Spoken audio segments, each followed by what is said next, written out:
رفقتیں ہیں، مناجات میں کس قدر لذتیں ہیں، دعاؤں میں افطار کی رقتیں ہیں۔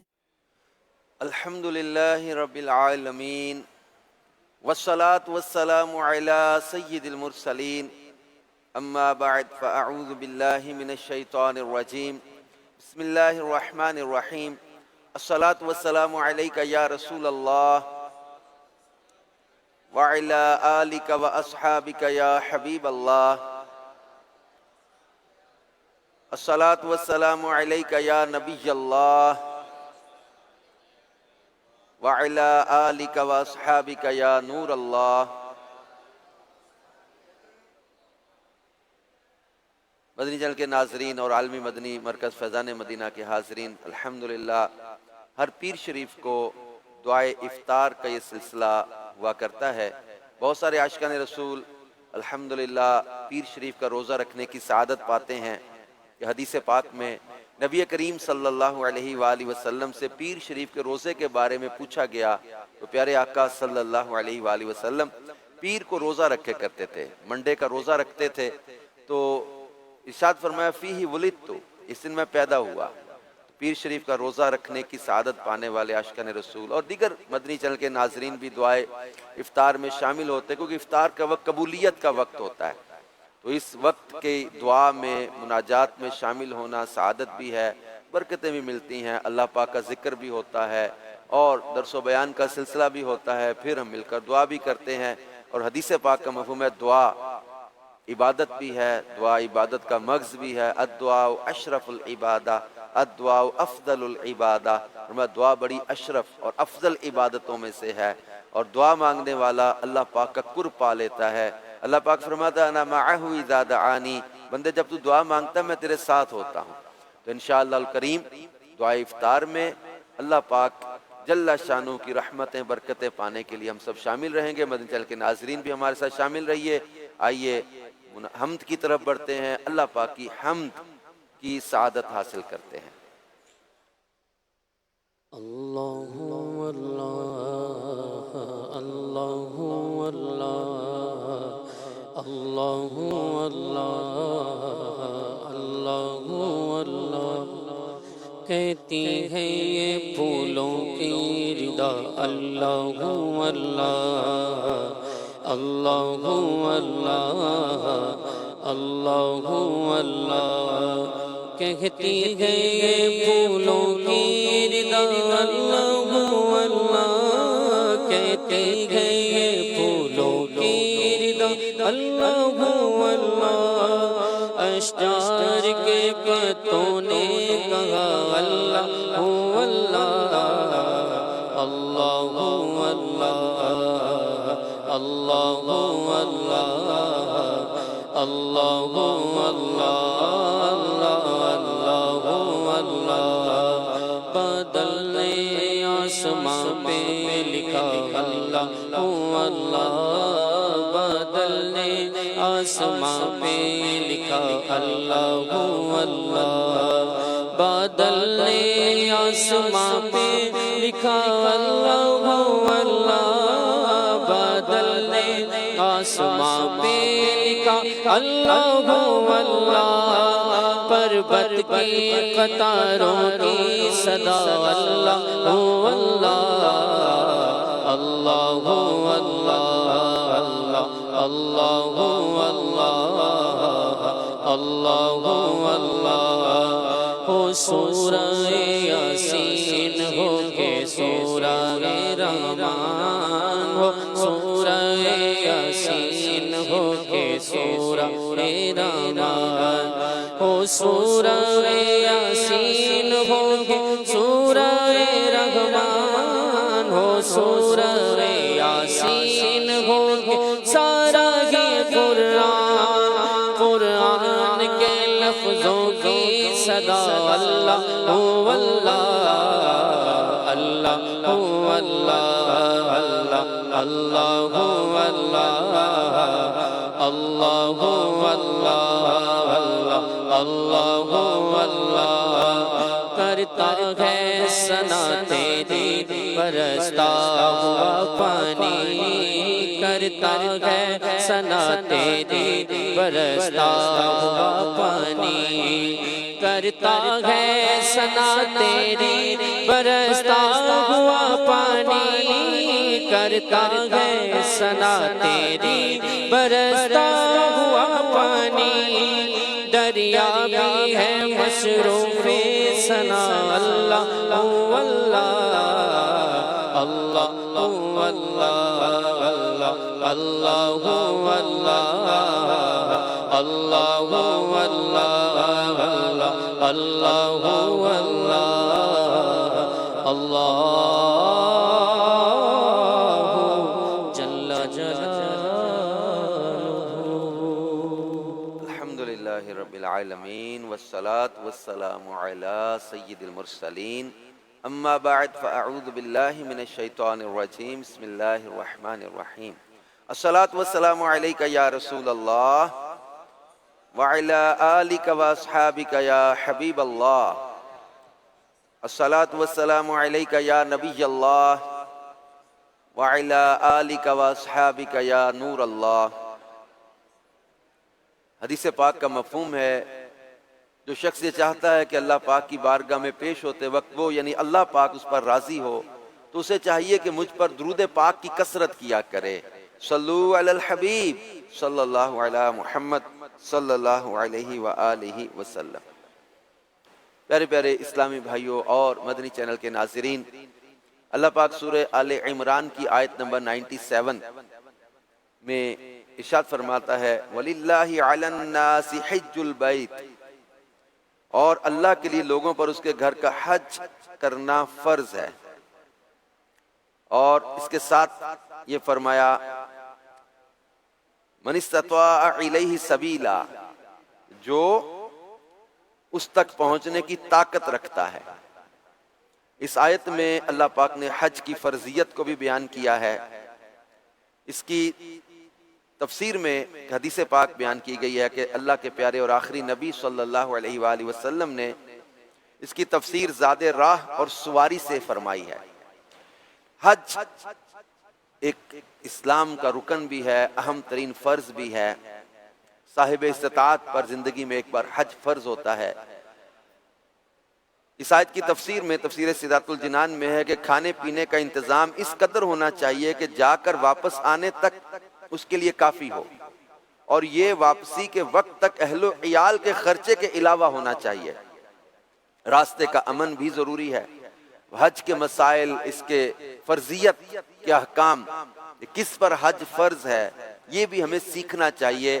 بعض لوگ اپنے طور پر ازیوم کر لیتے ہیں زکوٰۃ کے بارے میں بھی، حج کے بارے میں بھی۔ اس کے لیے میرا مشورہ ہے کہ دارالفتہ اہل سنت رابطہ کر کے اپنی کنڈیشن بتائیں، قرض کتنا ہے، آپ کے پاس مال کتنا ہے، سونا کتنا ہے، آپ کے پاس بینک بیلنس کتنا ہے۔ آپ اس کو ڈسکس کریں مفتی صاحب کے ساتھ کہ آپ پر حج فرض ہے کہ نہیں۔ اللہ پاک قرآن پاک میں فرماتا ہے وَأَتِمُّ الْحَجَّ وَالْعُمْرَةَ لِلَّهِ، حج و عمرہ کو اللہ کے لیے پورا کرو۔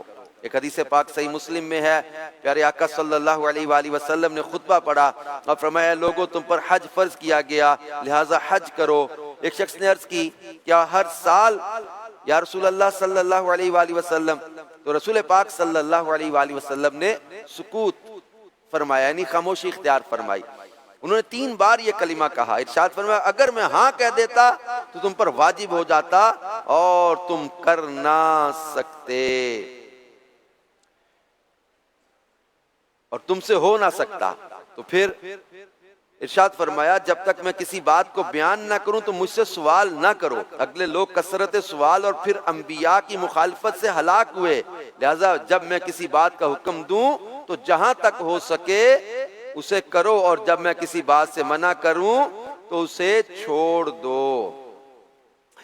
ایک اور روایت میں ہے سرکار مدینہ صلی اللہ علیہ وآلہ وسلم سے عرض کی گئی کون عمل افضل ہے؟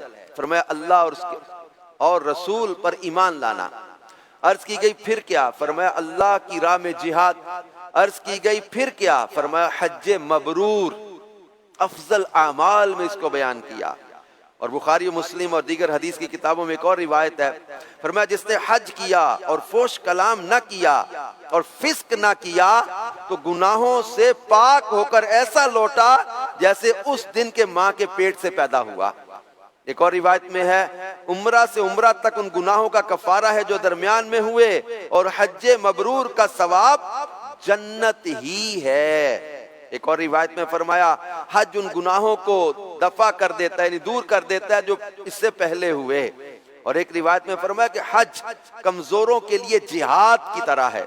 اور ایک اور روایت میں پیارے آقا صلی اللہ علیہ وآلہ وسلم فرماتے ہیں حج و عمرہ محتاجی اور گناہوں کو ایسے دور کرتے ہیں جیسے بھٹی لوہے اور چاندی اور سونے کے میل کو دور کرتی ہے، اور حج مبرور کا ثواب جنت ہی ہے۔ اس حدیث پاک میں واضح ارشاد فرما دیا گیا کہ حج اور عمرہ محتاجی کو دور کرتے ہیں، گناہوں کو دور کرتے ہیں۔ اب ہمیں بعض لوگوں کو جیسے آج ہمارے ملک پاکستان میں حج کے فارم بھرنے کا اور اس کے جو ہے وہ حج کے جو اخراجات ہیں وہ جمع کروانے کا سلسلہ آج سے شروع ہو گیا۔ اب کچھ لوگوں نے رجسٹریشن بھی کروائی، لیکن اب اپنے بینک بیلنس کو دیکھتے ہوئے، اپنی جیب کو دیکھتے ہوئے بعض اوقات اپنے اندازے لگا رہے ہوتے کہ یار میرے پیسے اتنے لگ جائیں گے، خرچ اتنا ہو جائے گا، کیلکولیٹ کرتے ہیں اتنے لاکھوں لگ جائیں گے۔ اللہ کے پیارے اور آخری نبی صلی اللہ علیہ وآلہ وسلم فرما رہے حج اور عمرہ محتاجی کو دور کر دیتے ہیں، گناہوں کو دور کر دیتے ہیں۔ اور مثال کیسے دی؟ ایسے جیسے بھٹی لوہے چاندی اور سونے کے میل کو دور کر دیتی ہے۔ بھٹی میں ڈالا جائے تو اس کا جو میل نکل جاتا ہے، یہ محتاجی دور ہو جاتی ہے، گناہ مٹ جاتے ہیں۔ حج اور عمرہ جو ہے محتاجی اور گناہوں کو مٹانے والی چیز ہے۔ اور ایک روایت میں فرمایا کہ حاجی اپنے گھر والوں میں سے 400 کی شفاعت کرے گا اور گناہوں سے ایسا نکل جائے گا جیسے اس دن کے ماں کے پیٹ سے پیدا ہوا۔ اور ایک اور روایت میں ہے فرمایا کہ جو خانہ کعبہ کے قصد یعنی ارادے سے آیا اور اونٹ پر سوار ہوا تو اونٹ جو قدم اٹھاتا ہے، یعنی سواری جو قدم اٹھاتی ہے اور اونٹ جو اس کا قدم رکھتا ہے، اللہ پاک اس کے بدلے اس کے لیے نیکی لکھتا ہے اور خطا کو مٹاتا ہے اور درجہ بلند فرماتا ہے۔ یہاں تک کہ جب کعبہ معظمہ کے پاس پہنچا اور طواف کیا اور صفا مروہ کے درمیان سعی کی، پھر سر منڈایا یا بال کتروائے تو گناہوں سے ایسا نکل گیا جیسے اس دن کے ماں کے پیٹ سے پیدا ہوا۔ اور اس طرح کی روایتیں بیان کی گئی ہیں۔ پیارے آقا صلی اللہ علیہ وآلہ وسلم فرماتے جو مکہ سے پیدل حج کو جائے یہاں تک کہ مکہ واپس آئے، اس کے لیے ہر قدم پر 700 نیکیاں حرم شریف کی نیکیوں کی مثل لکھی جائیں گی۔ کہا گیا حرم کی نیکیوں کی مقدار کیا ہے؟ فرمایا ہر نیکی 1,00,000 نیکی ہے۔ تو اب اس حساب سے دیکھیں تو ہر قدم پر 7 کروڑ نیکیاں ہوئیں کہ جو مکہ پاک سے پیدل حج کو جائے۔ اللہ اکبر کبیرہ۔ یہ میرے پیارے اسلامی بھائیوں اور مدنی چینل کے ناظرین، ایک حدیث پاک میں پیارے آقا صلی اللہ علیہ وآلہ وسلم نے فرمایا حج و عمرہ کرنے والے اللہ پاک کے وفد ہیں اور اللہ پاک نے انہیں بلایا، یہ حاضر ہوئے، انہوں نے اللہ سے سوال کیا، اس نے ان کا سوال پورا کیا، یعنی انہیں دیا۔ یعنی یہ وفد کہا گیا اللہ کے حج و عمرہ کرنے والے، اللہ پاک نے انہیں بلایا، یہ حاضر ہوئے، انہوں نے اللہ پاک سے مانگا، اللہ نے انہیں عطا کیا۔ اور ایک حدیث میں فرمایا کہ حاجی کی مغفرت ہو جاتی ہے اور حاجی جس کے لیے استغفار کرے اس کے لیے بھی۔ اور ایک حدیث میں فرمایا حج فرض جلد ادا کرو کہ کیا معلوم کیا پیش آئے۔ اور ایک روایت میں جس کا حج کا ارادہ ہو تو جلدی کرے، اب اس میں پینڈنگ نہ کریں، اس کو ڈیلے نہ کریں، اگلے سال پہ نہ ڈالیں۔ اللہ پاک جل شانہ نے استطاعت دی ہے، ہمت کریں، اللہ کی راہ میں خرچ کرنے سے مال گھٹتا نہیں ہے، کم نہیں ہوتا۔ اور جن پر حج فرض ہے اس میں تاخیر نہ کریں کہ ایک روایت کا مفہوم ہے جو حج فرض ہونے کے باوجود ادا نہ کرے وہ خواہ یہودی ہو کے مرے یا نصرانی ہو کے مرے، اللہ کو اس کی کوئی پرواہ نہیں ہے۔ حج فرض ہونے کے باوجود نہ کرنا یہ برے خاتمے کے اسباب میں علماء نے اس کو بیان کیا ہے۔ خطرہ ہے، سخت خطرہ ہے اس کا ایمان برباد نہ ہو جائے جو حج فرض ہونے کے باوجود نہ کرے۔ اس کو جو ہے وہ بعض اوقات کہتے ہیں میں مکان بنا لوں، دکان بنا لوں، فلاں شادی کر لوں، فلاں چیز بنا لوں، فلاں کام کر لوں، پھر اس کے بعد جاؤں گا، حج فرض ہو گیا۔ اللہ پاک جل شانہ نے استطاعت دی، اب بندے کو ہمت کرنی چاہیے، اس کو ڈیلے نہ کرے۔ ایک روایت میں ہے کہ داؤد علیہ السلام نے عرض کی، اے اللہ جب تیرے بندے تیرے گھر کی زیارت کو آئیں تو انہیں تو کیا عطا فرمائے گا؟ فرمایا ہر زائر کا اس پر حق ہے، جس کی زیارت کو جائے ان کا مجھ پر یہ حق ہے کہ دنیا میں انہیں عافیت دوں گا اور جب مجھ سے ملیں گے تو ان کی مغفرت فرما دوں گا۔ حج کا، عمرے کا، مدینہ پاک حاضری کا شوق بھی رکھیں دل میں، دعا بھی مانگے، اسباب بھی اللہ نے عطا کرنے ہیں، توفیق بھی اللہ نے عطا کرنی ہے۔ اب اللہ پاک نے ہمیں جو ہے وہ اگر موقع دیا ہے تو مدنی چینل کے ناظرین غور کریں اور ہمت کر کے جو ہے وہ حج کی سعادت حاصل کر لیں، کیونکہ حج پچھلے گناہوں کو بھی مٹا دیتا ہے اور حاجی کی مغفرت ہوتی ہے۔ حاجی جس کے لیے دعا کرتے اس کی بھی مغفرت کر دی جاتی ہے۔ اور ایک مدینہ پاک حاضری کا، مکہ پاک حاضری کا جو لطف ہے، جو سعادت ہے، جو زیارت کی برکتیں ہیں، جو خانہ کعبہ کی زیارت کی برکتیں ہیں، جو گنبد خضرا کی زیارت کی برکتیں ہیں، جو منی عرفات مزدلفہ کی حاضری کی برکتیں ہیں، جو رسول پاک صلی اللہ علیہ وآلہ وسلم کی بارگاہ میں حاضری کی برکتیں ہیں۔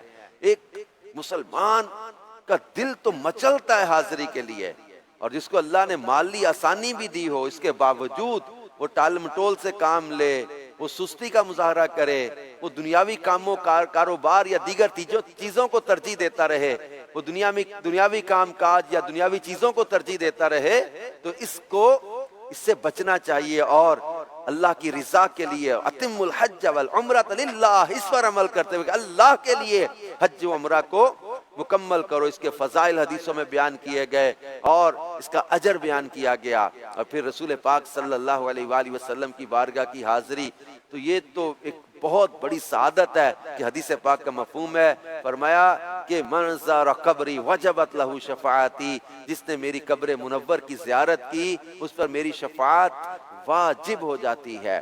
اور شفاعت کا ملنا ایک بہت بڑی سعادت بھی ہے۔ اور ایک اور روایت میں ہے، پیارے آقا صلی اللہ علیہ وآلہ وسلم نے فرمایا، جو من جاءنی زائرا، جو میری زیارت کے لیے مدینے آیا، لا تعملہ حاجۃ الا زیارتی، میری زیارت کے علاوہ اس کا اور کوئی مقصد نہ تھا، فرمایا کان حقا علی ان اکون لہ شفیعا یوم القیامہ، اس کا مجھ پر حق ہے کہ قیامت کے دن اس کی میں شفاعت کروں گا۔ اے مدینے جانے والو، خاص زیارت کی نیت سے چلو نا، تو انشاءاللہ الکریم یہ سعادت بھی ملے گی۔ شفاعت کی بشارت ہے، اور شفاعت کے اس موضوع پر علماء نے بیان کیا کہ یہاں خاص یہ جو ہے وہ بشارت شفاعت کی عطا کر کے، یہ بھی ایک جو ہے وہ اس زائر کے لیے بشارت ہے کہ اس کا ایمان بھی سلامت رہے گا، کیونکہ شفاعت ملے گی ایمان والے کو، تو اس کا ایمان بھی سلامت رہے گا۔ جبھی تو شفاعت کی اس کے لیے بشارت فرمایا گا کہ وہ حق ہے اس کا، اور واجب کا ذکر فرمایا، لازموں کی شفاعت ایک روایت میں جو بیان کیا گیا، تو شفاعت ملے، بارگاہ رسالت صلی اللہ علیہ وسلم میں زیارت کی نیت سے جائے، قبر منور کی زیارت کرے، طیبہ میں مر کے ٹھنڈے چلے آؤ، آنکھیں بند، سیدھی سڑک یہ شہر شفاعت نگر کی ہے کہ جس سے ہو چکے، فرمایا وہ میرے مدینے میں مرے، کیونکہ جو مدینے میں مرے گا میں اس کی شفاعت کروں گا۔ مدینہ طیبہ ہے، کعبہ ہے، اور مدینہ وہ مبارک شہر ہے کہ لاکھوں عشاق تڑپتے ہیں، اور یہ امیر سنت فرماتے نا کہ کچھ ایسی کشش تجھ میں ہے اے شہر مدینہ، گو حاضری 100 بار ہو حسرت نہیں جاتی، یعنی بندہ حاضر ہو کے آتا ہے پھر اگلی حاضری کے لیے دعائیں مانگنے لگ جاتا ہے، بے قراری بڑھتی ہے، طلب بڑھتی ہے۔ یہ عشق مدینہ ہے، یہ مدینہ پاک کے شہر کی کشش ہے کہ دنیا دیاں سفراں تو بندہ اک بھی تے جاندا ہے، نالے تھک بھی تے جاندا ہے، پر سفر مدینے دا ہر وار بڑا سونا۔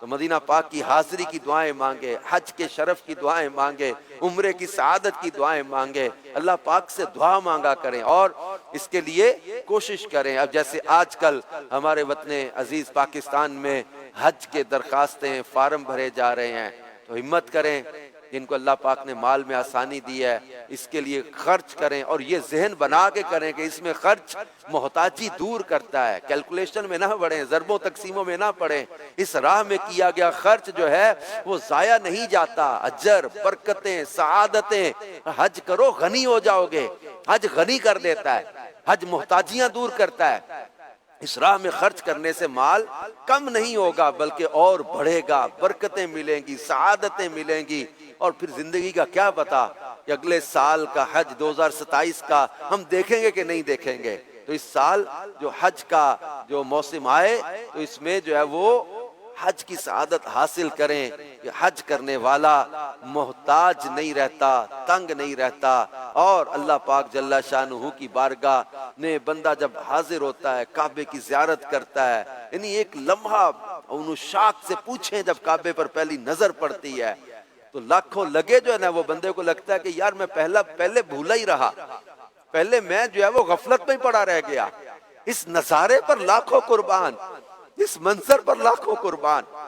گنبد خضرا پہ پہلی جب نظر پڑتی ہے اس وقت بندے کی کیفیت انہوں شاک سے پوچھے، وہ کہتے ہیں لاکھوں کو مینے ہی نہیں رکھتے، لاکھوں روپے کوئی مینے نہیں رکھتے گنبد خضرا پر جو پہلی نظر پڑتی ہے۔ جب بندہ پیارے آقا صلی اللہ علیہ وآلہ وسلم کی بارگاہ میں حاضر ہوتا ہے تو یہ سعادت، اس کو پیسوں کے ساتھ تو کوئی تولہ یا کمپیر کرنا بنتا ہی نہیں ہے، پیسوں کی حیثیت ہی کیا ان کے آگے۔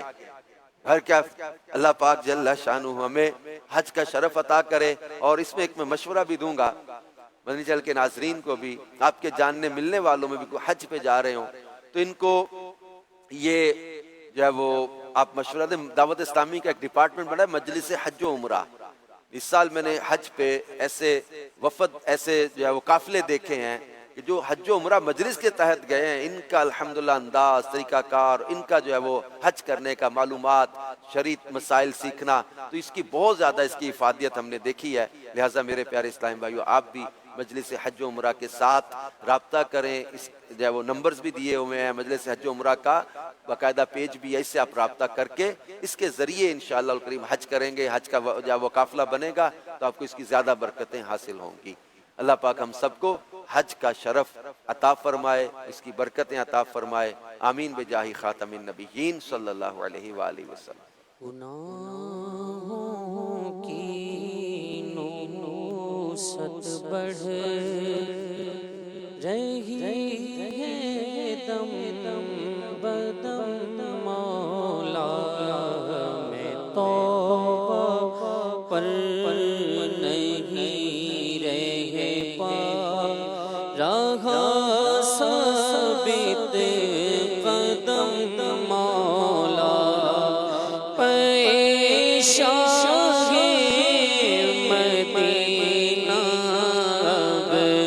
مشرف حج سے فرما دے، پیشاہ مدینہ مشرف حج سے فرما دے، چلے عطار پھر روتا ہوا سوئے حرم مولا، چلے عطار پھر روتا ہوا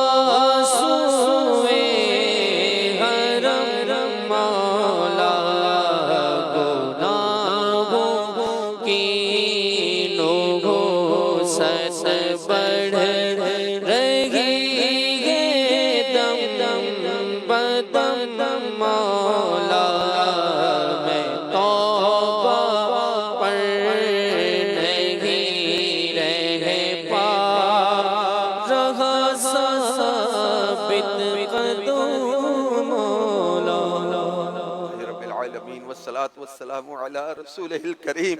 یا رب کریم ہم سب کو حج کا عمرے کا شرف عطا فرما، بار بار مدینہ پاک کی بات اب ذوق حاضریہ نصیب فرما۔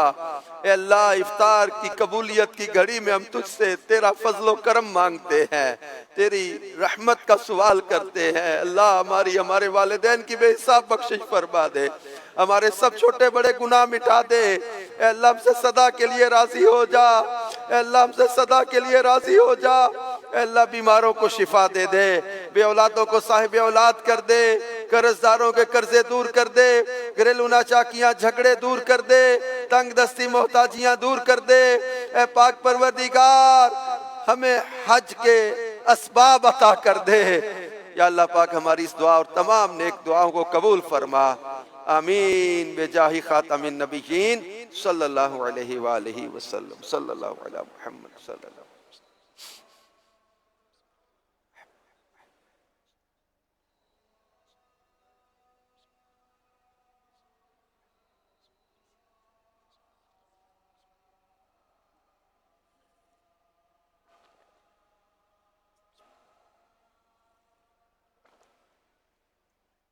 دعاؤں میں افطار کی رقطیں ہیں، مناجات میں کس قدر لذتیں ہیں، دعاؤں میں افطار کی رقطیں ہیں۔ آج